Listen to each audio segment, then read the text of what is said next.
This paper describes work done in collaboration with Jack Crawford, and here's the outline.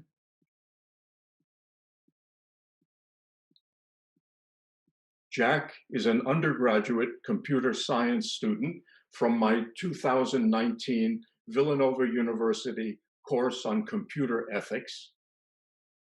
I acknowledge a debt to Jack of a couple of bottles of fine wine from La Rioja, a debt to be redeemed, si Dios quiere y nos permite, el año próximo en Logroño.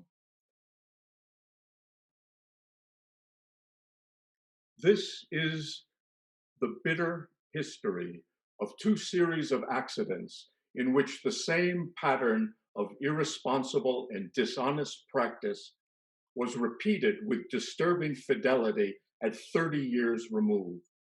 Both cases involve the engineering redesign of safe and stable systems to incorporate new technology, primarily to preempt or meet competitive challenges.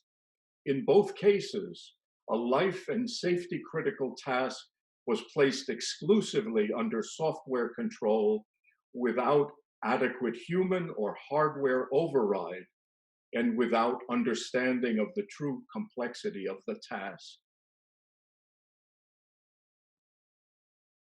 The 3 slides following this one describe symptomatic aspects of faulty software engineering practice.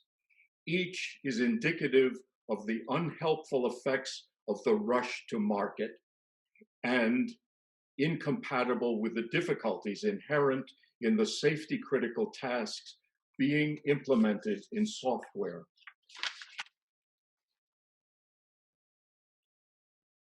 In our paper, you will find sources documenting the perfunctory and unsystematic procedures for testing and hazard analysis, including use of arbitrary probability estimates that lack theoretical or empirical support.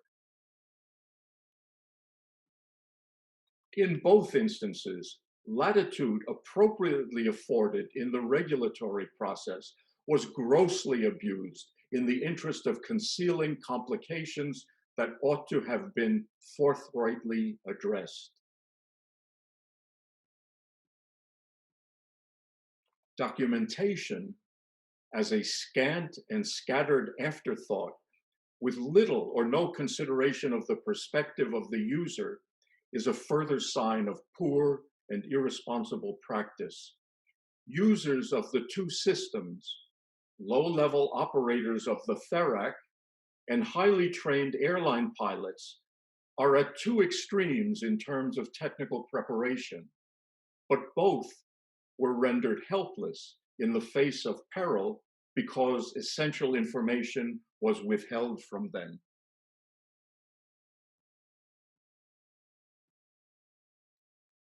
The thoroughgoing dishonesty and contempt for the public is finally the most appalling of the common aspects of the two series of accidents.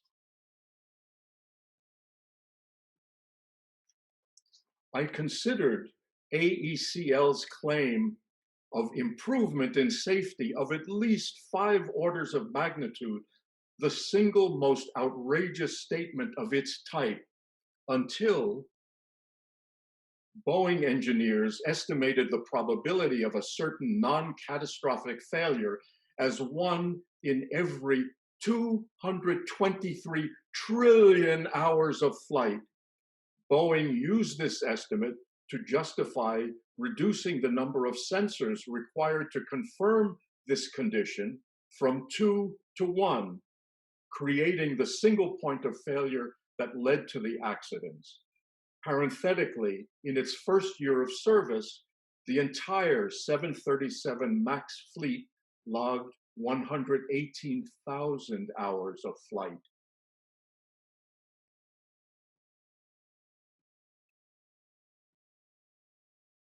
From the standpoint of software engineering, the question displayed in red is critical. it highlights, as we indicate, an area about which the ACM Code of Ethics does not speak in a sufficiently clear or emphatic voice.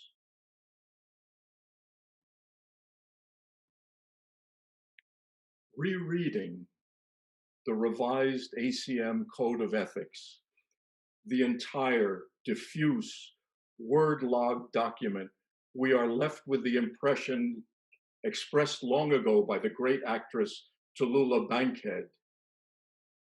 There is less in this than meets the eye. Thank you for your attention.